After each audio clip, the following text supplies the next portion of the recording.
আর এই মুহূর্তে সরাসরি নজর রাখবো বামফ্রন্ট চেয়ারম্যান বিমান বসু, তিনি সাংবাদিক বৈঠক করছে, বামেদের দ্বিতীয় প্রার্থী তালিকা প্রকাশ হচ্ছে, নজর রাখবো। মানুষ তারা তাদের জীবন দিতে হলো, কে দায়ী, কোন সংস্থা দায়ী এই 11টা জীবনের জন্য? এই জীবন তো যাওয়ার কথা না, গেল কেন? কিভাবে কি করা হচ্ছে? ক্যালকাটা কর্পোরেশন, কোন কলকাতা কর্পোরেশন?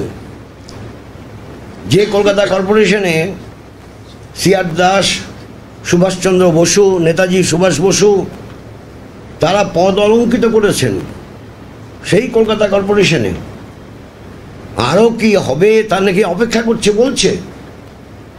আপনারাই সংবাদ মাধ্যমে দেখাচ্ছেন আরও কি ঘটবে, কে জানে কবে কি ঘটবে। এ তো ভয়ঙ্কর ব্যাপার। এগুলো হয় কি করে?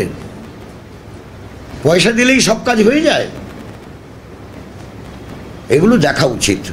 এটা দায় এবং দায়িত্ব কলকাতা কর্পোরেশনের, একই সঙ্গে প্রশাসনের এবং রাজ্য সরকারের। এগুলো হেলাফেলা করা উচিত না, মানুষের জীবন নিয়ে এভাবে খেলা উচিত না।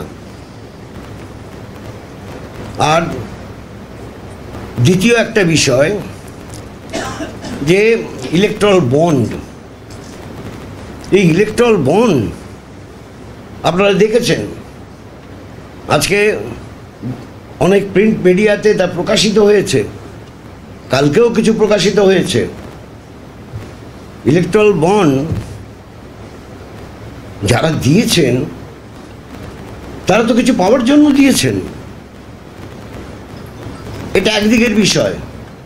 আরেকদিকের বিষয়, আমাদের রাজ্যে ইলেকট্রাল বন্ড এমন একটি সংস্থা দিয়েছে অনেকগুলো, কত 440 না 44 কোটি টাকা।